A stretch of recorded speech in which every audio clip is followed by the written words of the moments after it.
Hey everybody, welcome back to this what if video. This is another Rwby what if I'm trying out. It's been a while. So, yeah, first of all, I'm going to change up the clone what if. What if Deku had a clone quirk? I'm going to change that up a bit more, and I'm also going to make the quirk give a bit more explanation on the quirk, and even change the story up a lot.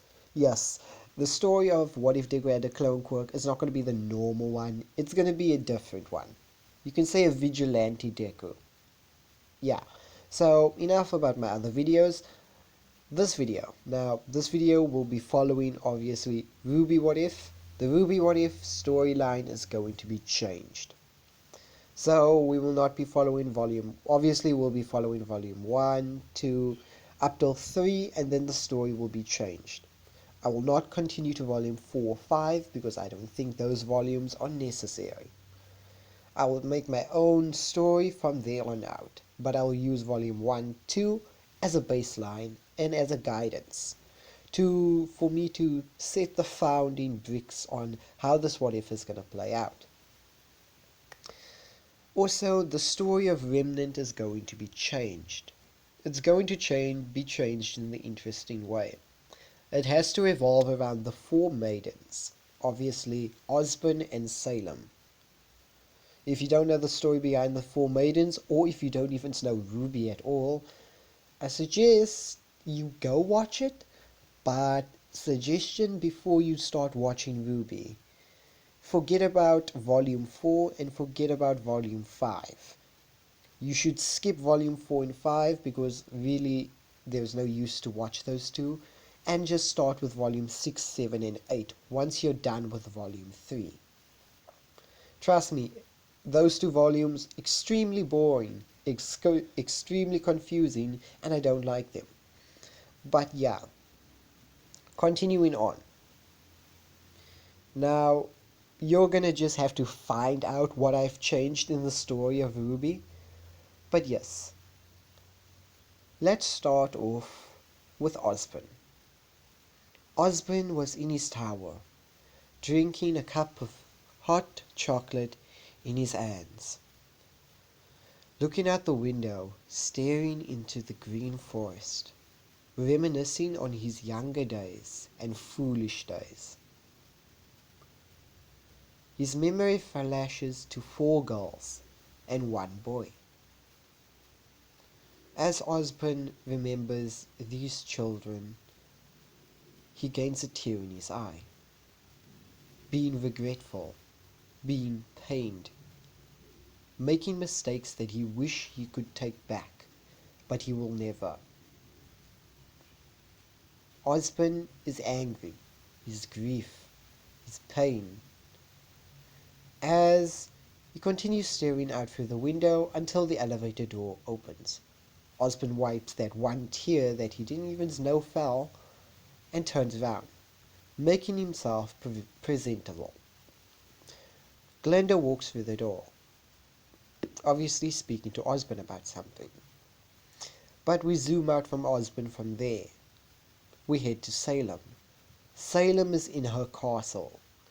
In her castle, sitting on her throne, as she is looking out far, far away, thinking about her younger days, just like Osborne. The same flashback occurs.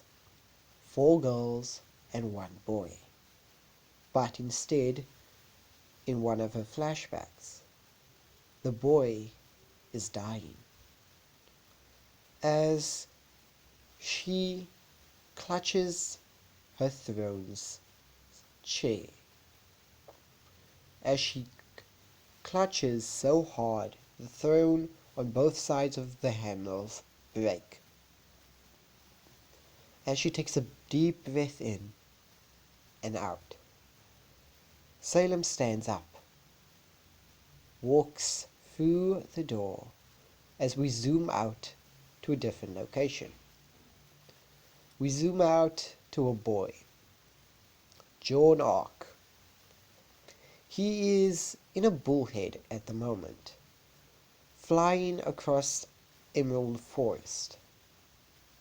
They are flying across Emerald Forest because they're heading to a specific location, or they're a Pacific, basically village. They just came from town and bought a few things. They are heading back to their village now. John Ark was starting his training, but his aura wasn't unlocked yet, so that was gonna come later. But still, training is training. John Ark was a very gentle and nice boy. He had yellow hair. Hair that hair that was so yellow it rivaled the sun's. But still,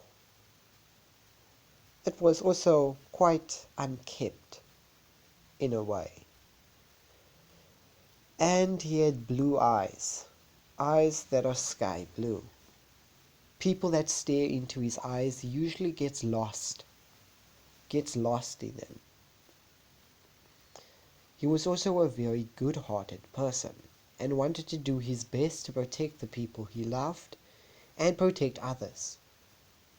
He was a child that always helped. He was a child that never mind, I guess you can say, getting in a fight with another person to protect someone. Joan Arc was a boy who would risk his life to protect one person, to protect some person, even if he didn't know them. Joan Arc is 5 at the moment, but today some things will change, as we see a cheerful Joan Arc sitting in the bullhead seat, jumping up and down, or basically just bouncing in his seat for simple terms, as his parents plus his 7 sisters are there. Well, not all 7 sisters. 4 of his sisters have become hunters, so 2 of them not there. The other one has gone to join well, she's somewhere. Joan doesn't really know where. Something about the Schnees and yada yada. The other one's working in Mistral somewhere as well. Joan Arc doesn't really know what's happening with 4 of his bigger sisters. But 3 of his sisters were there. So, yeah. At least they were there. As they fly, a bunch of hunters are also in this bullhead with them.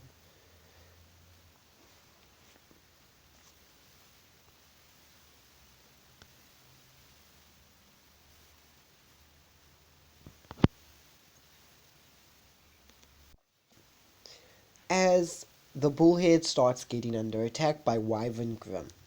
They are quite young at the moment, like they've just become awoke. As they start attacking the bullhead, jumping on the bullhead and basically trying to bring it down. These flying beasts are starting to have success. As some of the hunters start jumping out of the basically bullhead and trying to deal with the wyvern on top, basically while the bullhead is flying over Emerald Forest. They killed a few of them, but they couldn't stop one of the wyvern from taking one of the children. One of those children was John. John was yanked out of his seat by a massive claw as he was ripped out of his seat and thrown in the air. John Arc was free-falling.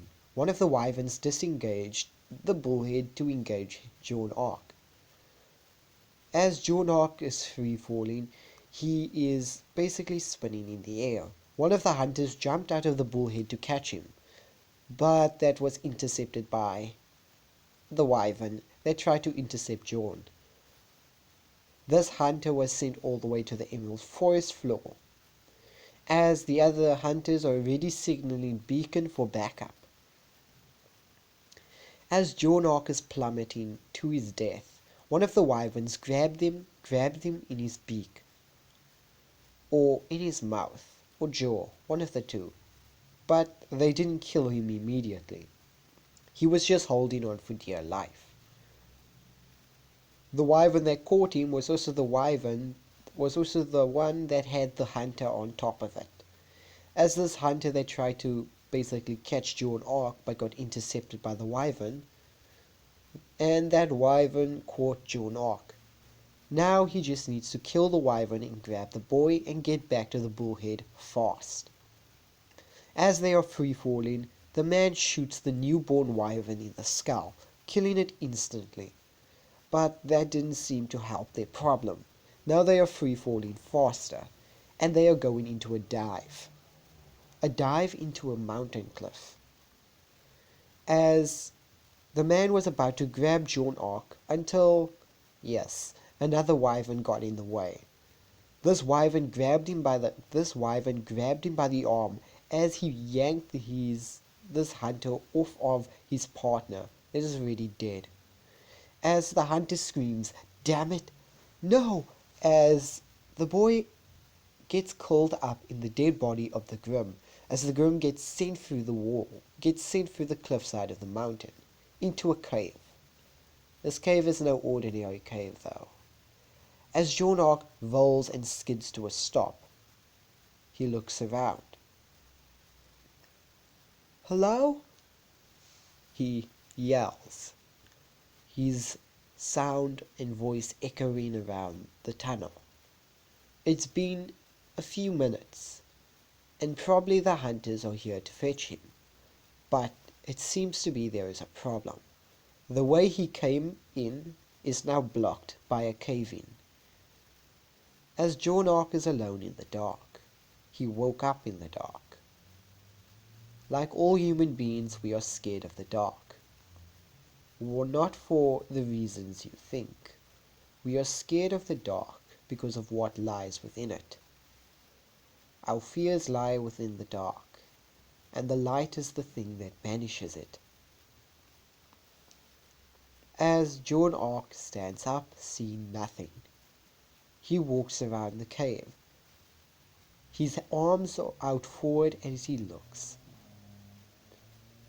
As he sees a light, he runs toward it quickly. This light at the end of the tunnel. But he's not out of the cave yet. He comes into, I guess you can say, a deep, deep cave that has a hole in the center. The hole he is seeing is the way out. Well, the only way out. But the problem is, he's gonna have to jump. And he can't jump that high. What lies underneath him is a pool of black, thick murk water. It's not even called, you can't even call this water. This is some type of material that really, really, really is creepy. This water seems to have a life on it, of its own. Joe doesn't even know if he should call it water at all. It's just some type of liquid that is moving on its own. The liquid seems to react to its new host, or its new person that has basically showed its presence to it. As arms start appearing out of this black liquid, Grim starts growing from this black liquid. As John Ark steps back, what is this? As this liquid seems to spawn more Grim. As, yeah, a few beer wolves, newly spawned, start coming out of this black liquid. The first target they see is John, and their first thing is to kill him. They both rush around the side of the cliff area that John is around. John needs to get outside this cave fast before he's ripped apart by these Grim. John looks up to the cave exit, but then he looks down. Yeah, if he can even make that jump, he'll be fine. Now John has a decision to make. Number 1, get teared apart by beer wolves in a very, very painful way. Or number 2, risk it all and jump. If you fail, you'll fall into that black liquid and see what type of horrors and pains there lies in. As Ark swallows the lump in his throat that starts appearing, hesitates. Okay, I'll jump. As the Beowulfs are catching up quickly, Ark hesitates. He hesitates again. The Beowulfs are getting closer. He can even hear the growling at the back of his neck. As Ark clutches his fist, he runs as he jumps. And that is, he jumped. If he was any second later, the Beowulf would have teared him to shreds instantly, while the Beowulf that was behind him. As Jornard jumps, he nearly makes it. Well, he makes it actually. He grabs onto the cliffside where the exit of the cave is. He holds on for dear life, because this is his life. If he falls, he dies. Simple. As Jornark takes a few deep breaths, a 5-year-old Jornark pulls himself up. But nothing is ever so simple. As the cliffside starts cracking, as he falls in, Jornark loses his grip and falls in. Jornark sees his life flash before his eyes as he plummets to this murky water. Now he will suffer the consequences of his failed actions. Once he enters this black ooze, it starts getting rough for him. His mouth is forcefully opened, as this liquid starts forcefully getting down his throat, as hands and black tendrils start pulling him down to the bottom. He starts screaming.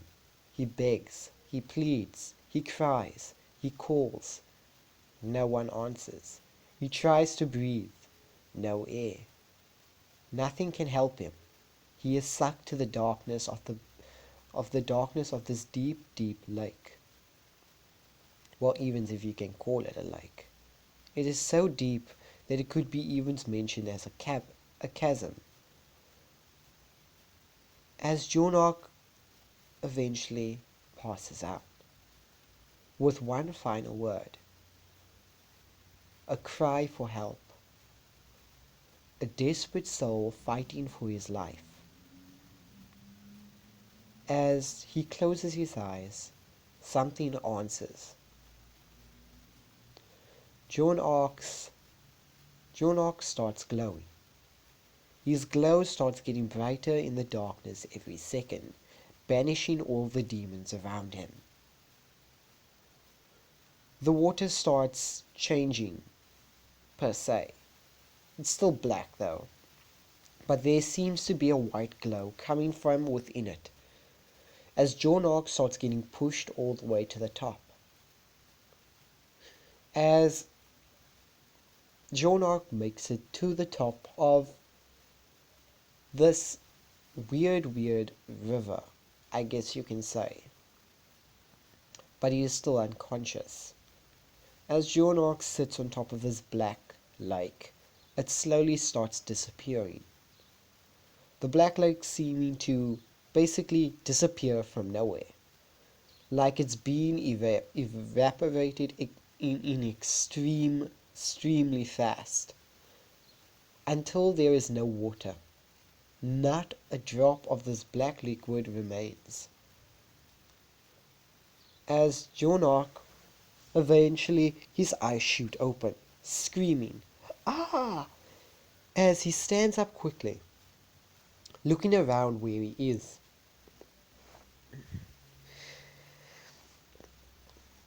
The black liquid that he was drowning in is nowhere to be found. He thinks it's a dream. But then he remembers he is in a cave. He sees the cave that he's in and it's pitch black. He sees the exit and also he can finally get to it. He just needs to climb. But there is a problem. As Jornark stands up, he vomits out some of that black ink, or black liquid. It drops to the floor and evaporates immediately.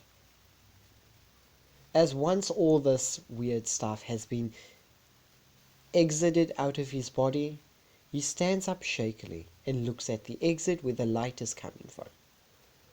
That is where the only light is coming out of, and he knows that's the exit. But before he could even start walking or even running to the exit, he hears a growl.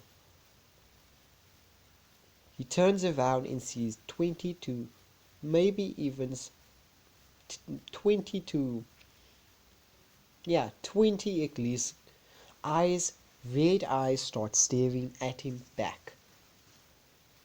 Blue eyes meet 20 red eyes, and fear overtakes him. John starts running. Not gonna really help.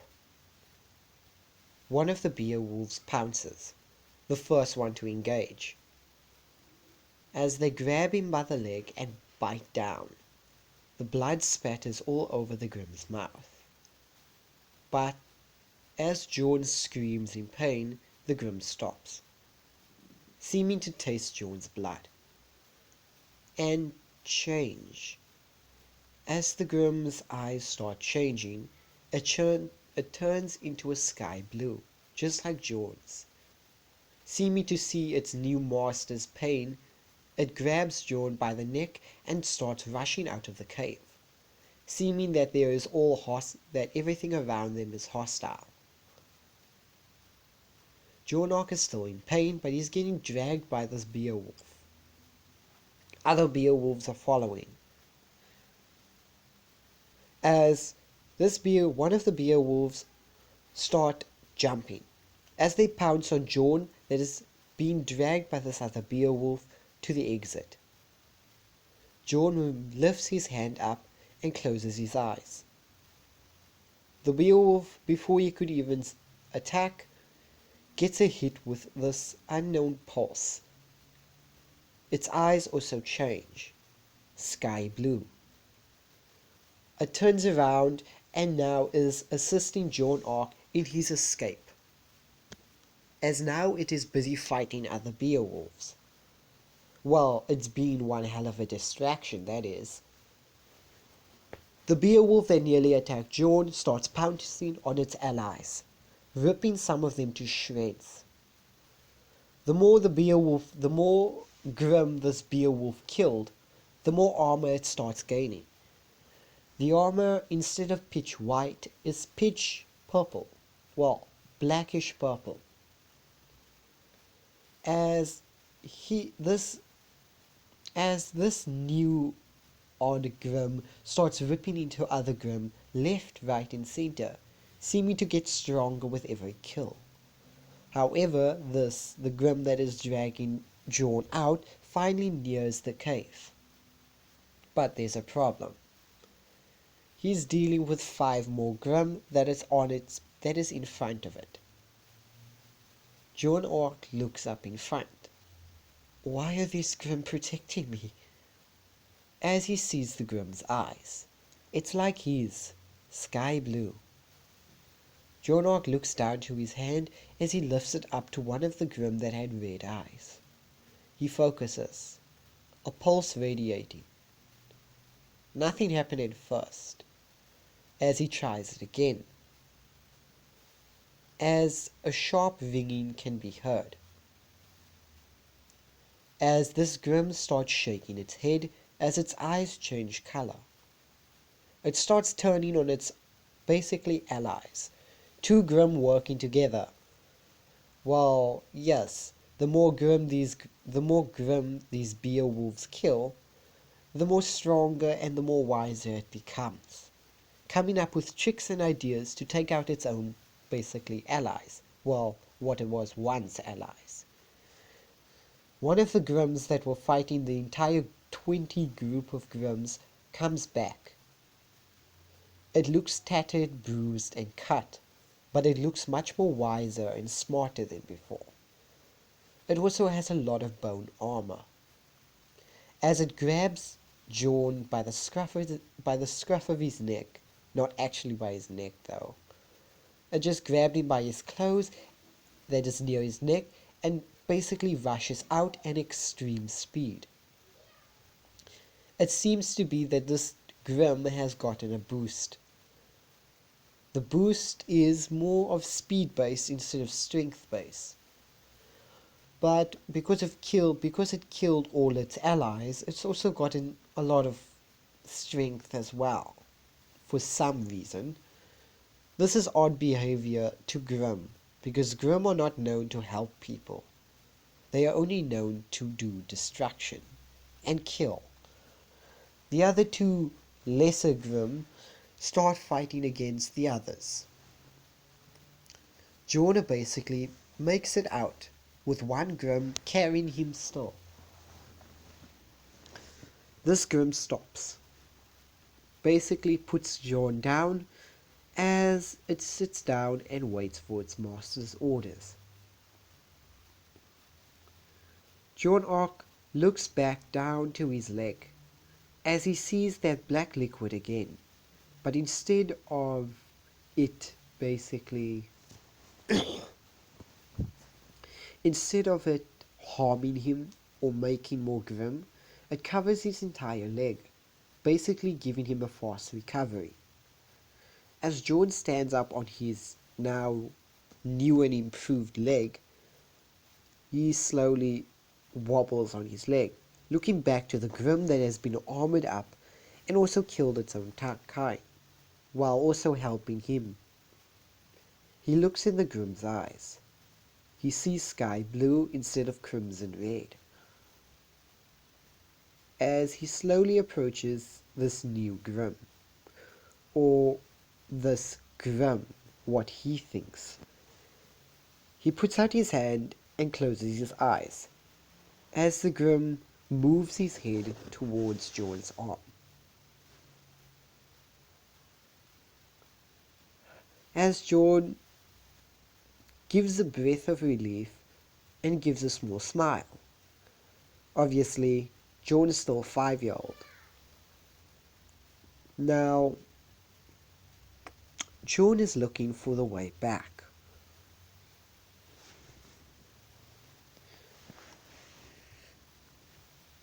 However, his Grim partner didn't stay for long. His Grim partner that was all boned up and armored stood up and started fading.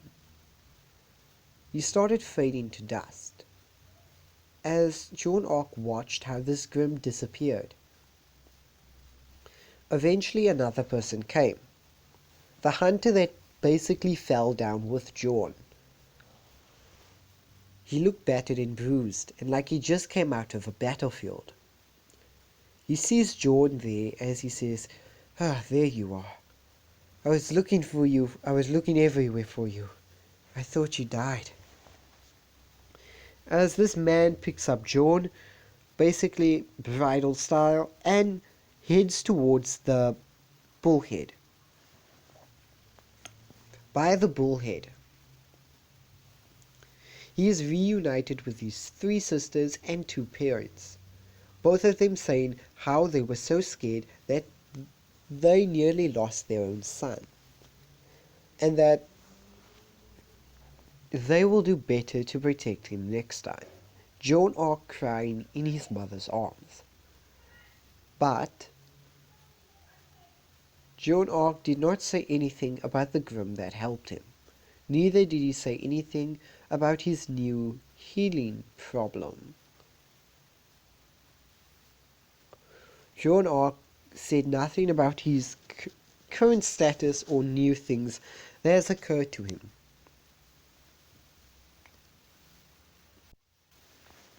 Throughout the years, John Ark has also been living his life, but he also wanted to become a hunter. He's gotten a very bad habit of weapons, or he's gotten addicted to weapon making, building, and even seeing other people's or other hunters' weapons. Each hunter's weapon is unique for them and them alone, complementing their fighting style and even semblance itself. Joan Ark's aura is not unlocked yet, but it will be soon. John is at the moment 10 years old, and he's already made his new weapon.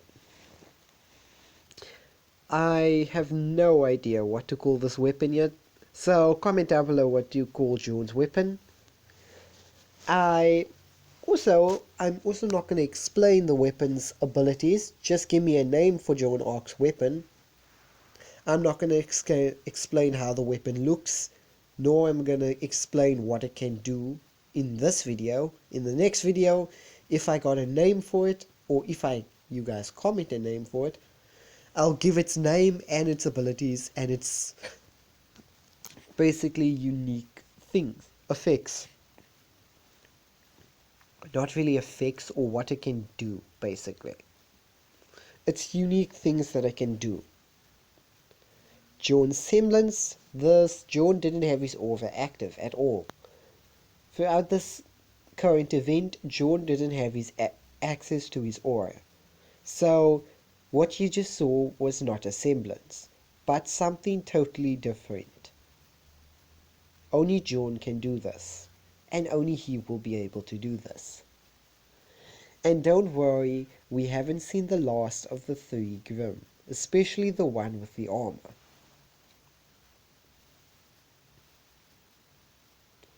But anyway, back to 10-year-old Grimm. John. John is building his weapon. He built it from scratch using mechanisms, wires, and even more. He gotten some funding from his parents and even some of his hunter sisters, giving him tips, ideas, and things that he could do.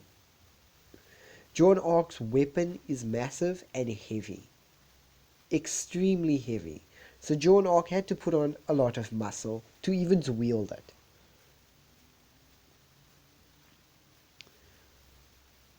Now, let's leave Joan Ark's weapon for now and go to John's training. John has been training with his father and even sometimes his sisters. He's been training in swordsmanship, long-range weaponry, and even more. He has not gone to a hunter's academy at all. So John is going to need to get creative when he tries to get into Beacon. He hasn't gone to a hunter's academy, neither does he have any descripts or even papers stating how good he is or how good his combat abilities are. I don't think anything he does or do or even says is going to convince the headmaster or even some of the other teachers into putting him in Beacon. So, yes, he's going to have to do some illegal things. Searching the dark web and looking for somebody that can make fake transcripts all the way to Beacon for him. Finds that person.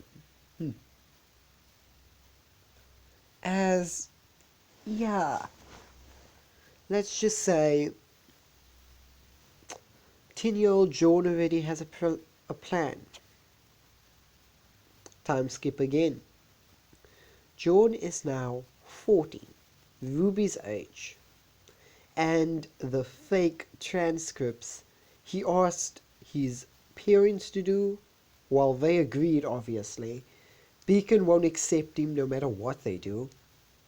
They won't accept John, but John's dream is to get into Beacon, and they will support it, even if that is they have to work with a criminal.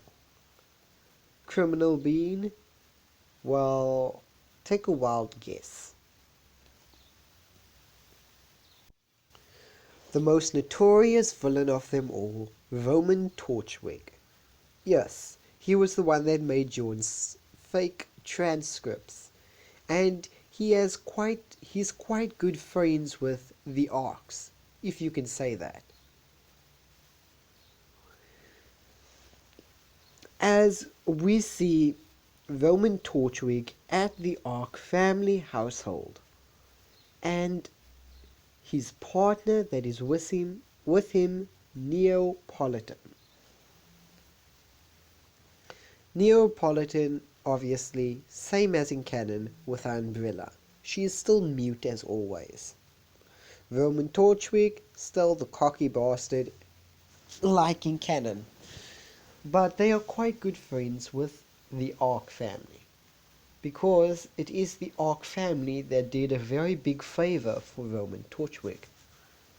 And this is just Roman repaying that big favor.